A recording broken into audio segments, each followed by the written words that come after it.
welcome to our Life Group Leaders Lounge. My name is Brooks, and I'm joined, as usual, with my awesome co-host, Raquel. There we You go. were going to say Raquel and Braden. Yes. We're glad you guys are here with us today. And just as a reminder, we're here to equip and inspire you to be the best Christ-centered leader you can be in whatever context you find yourself. And so today, we are talking about large life groups, right? So last week, if you didn't listen, in episode 10, we were talking about leading a smaller life group. What are the dynamics of leading a small life group? So if you haven't listened to that one, make sure you go back and check the last one. It was really good. So today we're going to talk about what are some dynamics involved of leading a larger life group.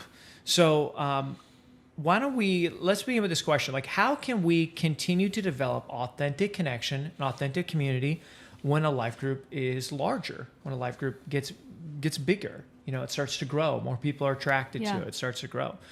Because there are challenges involved with a larger life group, right? I mean, what would you guys say are some of the challenges of being in a larger life group? I think it can feel impersonal sometimes. If the group is so large, those who tend not to speak anyway will definitely just kind of sink into that and kind of, what's the word? Hide, I guess. Yeah. Like those who are like introverted personalities probably find themselves overwhelmed and maybe even becoming more introverted because it's hard to find your place amongst the crowd. And I would say the other challenge too would just be keeping everyone focused. Right. That could be a challenge unless everyone's just really engaged, but it could be a challenge when you have a lot of people and you're trying to keep everyone on the same page, moving along, trying to honor the time commitment you guys had. Right. Yeah. So it does get a little tricky when groups get bigger. It gets a little more challenging. So what are some practical tips that you guys have seen as life group leaders that maybe speak to this idea of like, what are some practical tips we can share about how to make this a great experience for the people coming? So I will sometimes on that first meeting, if we are just jam-packed. I remember one time we had 11 or 12 couples, so there was 24 of us in the room. It's a lot of people. Yeah, that is. Yeah. We dedicated that whole first meeting to an icebreaker, and which you mentioned in previous episodes. Yeah, we had a different podcast all about icebreakers. So. Dumb and yeah. deep. Yeah, having icebreakers that are both dumb and deep. And we asked a dumb and a deep question, and we went around the room so that every person had a chance to speak. More than a chance, it was like a requirement, right? What's your name? You know, and I learned so much about everybody in that one session, and it wasn't a lesson. It was just getting to know people, and I think that is also so valuable. Yeah. So as a life group leader, you are intentionally providing space for all the people in your group to be heard, right? Because that's still, even if you have a big group, that's still what we desire, is to have everyone have a chance to speak. Yeah. And one thing I actually liked that you said before the podcast is you were mentioning, you know, being intentional to encourage people to be even outside of the group. Maybe if you do have a larger group, maybe people who are in your group that would want to meet together outside, that could be really beneficial too. Yes, we definitely make it part of the culture of our group that's normal for us to be meeting outside of the group for whatever reason. You know, what are some examples of that? I asked, is anybody free tomorrow? I need to go buy a chicken. What? Yeah, no, for real. All it right. was a very just a common example. Just what's buy a a relatable chicken. example, Raquel?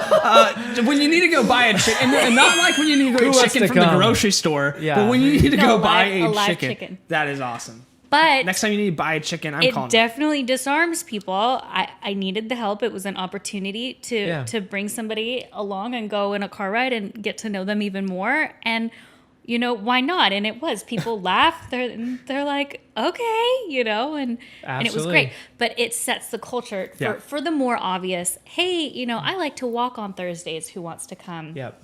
Well, if they're going to go with Raquel to buy a chicken, I guess this is normal that we meet up during the week to do whatever it is. To do life together, right? Yeah, absolutely. No, that's good. That's good. Yeah. Braden, what about you? I mean, I would say one of the key things for me and I've had larger groups quite often in my experience of leading groups. And in fact, my current group is depending on the week, 14 to 16-ish people. And it's great. We're having a wonderful dynamic. So I don't say it in a negative way at all. But one of the things I try to do every week is have multiple chances for the group to split into smaller groups. Right. And so I facilitate that very intentionally. Part of my planning process is to think, how can I get them to break off to discuss either key things about the content or even just personal things. So I think it just depends too, when you're looking at your lesson plan for that week, to include both. That's good. Have That's good. times to break into smaller groups for just the dumb reasons, if you want to call it that, like personal reasons to get to know each other, but also content-wise, like you can drive the content and still lead it as the leader,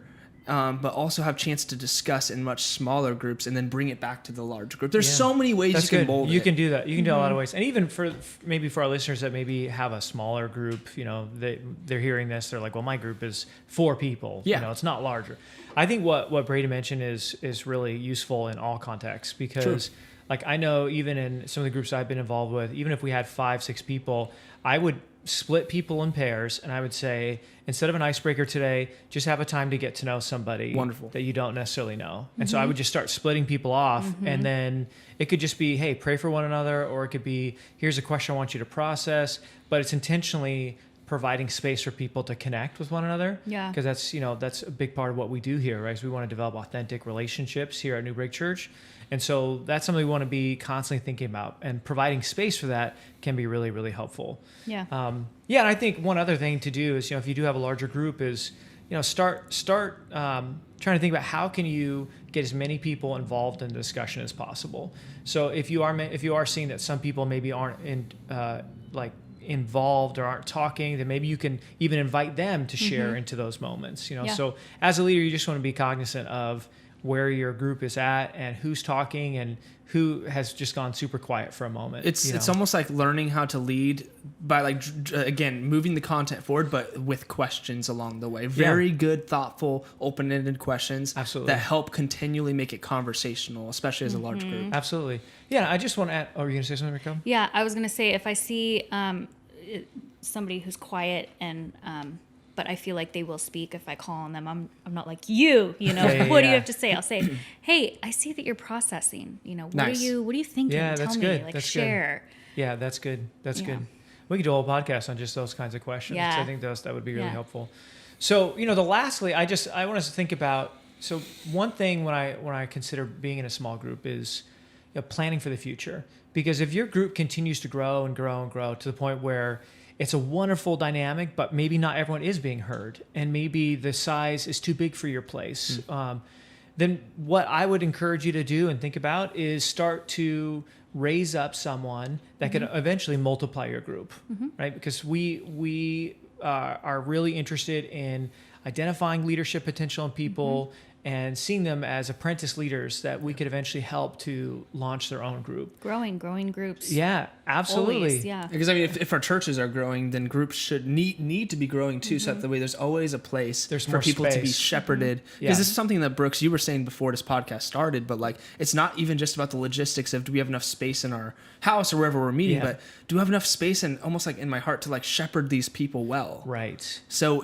when you're at that capacity, and you might have to discern what that number is for you or whatever, but if you can't shepherd those people well, then maybe it's the Holy Spirit leading you to multiply. Yeah. That's good. That's good. And we'll talk more about raising of apprentice leaders and how to train them and all that coming up in the future. So make sure you stick around for that. But I think this was a great conversation. It was good to process together. I look forward to next week's podcast. But Brady and Raquel, thanks for being here. Yeah. Thanks, producer Ryan, for producing us. And I hope you guys have a great week.